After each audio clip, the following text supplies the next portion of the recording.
ପଚାର କ'ଣ ଚାହୁଁଛୁ କହ? କୋଉ ବିଷୟରେ?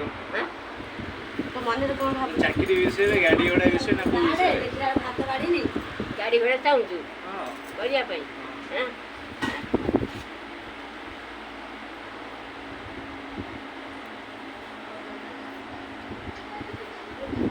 କହିଦେ।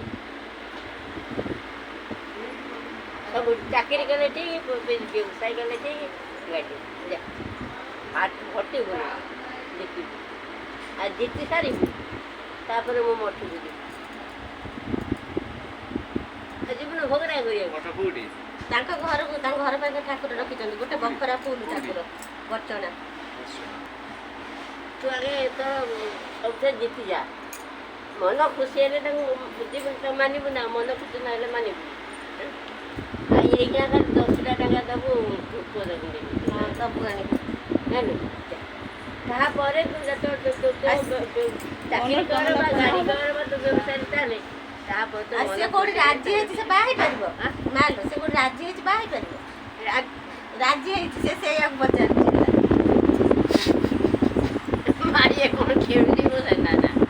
ନା ଖେଳୁ ଦାଦା ପିଲାଟା ତ ମନ ଯାଇଛି ତ। ହଁ ତୁ ସଂସାର ମିଶୁଛି ତ।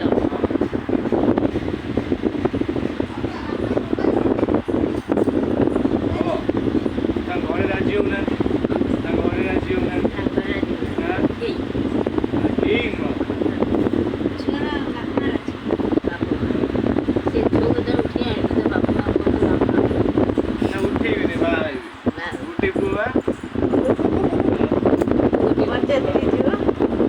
ତାର ଗୋଟିଏ ସେ ବଡ଼ ଅଛି। ବଡ଼ରେ କେହି ଝିଅ? ଦିଟା ଝିଅ ଅସ ନାମ ବୋଧେ କେହି ଝିଅ ତାର ଏଇ ଝିଅ। ଏ ବଡ଼ କଥା।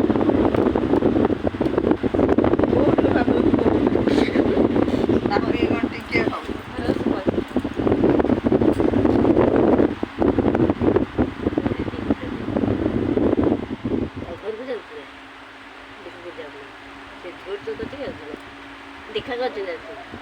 ଦେଖା ହୁଏ କେତେବେଳେ, ଗୋଟେ ବର୍ଷ ଥରେ, 2 ବର୍ଷ ଥରେ ଏଇଭଳିଆ। ତାହେଲେ ତୁ ତ ବାହା ହନା, ତୁ ବାହା ହନା। ସେ ତ ତତେ ପସନ୍ଦ କରୁନି। ତୁ କ'ଣ ତାକୁ ପସନ୍ଦ କରୁଛୁ? ତୋ ଭାଗ୍ୟ ତ ବହୁତ ଭଲ ପିଲା ଅଛି। ଭଲ ଭାଇ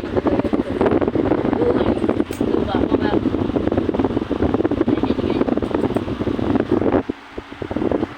କୋଉ ଭଳିଆ ବାଣୁ ଜାଣିଛୁ ତ?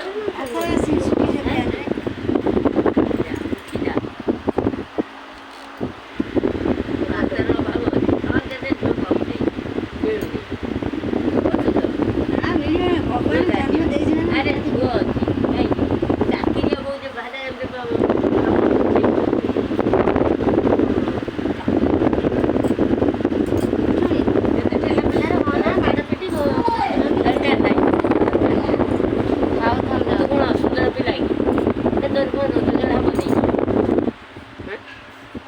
ସେଭଳିଆ ଘର ପାଇଁ ଝୁଅ ଆଣିବୁ।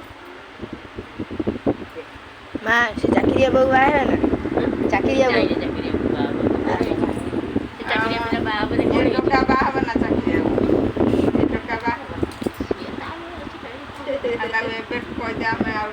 ଭାଉଜ ମାନେ ଏବେ ଚିଡେଇବେ କିଛି କୁହ ନା। ଦେଖା କରିଥିଲେ ମୁଁ ଜଣଙ୍କ ହାତରେ ଦେଖା କରିଥିଲେ ତତେ କଣ ଫୋନ ଦ୍ୱାରା ତାକୁ କରେଇ ଦେବି।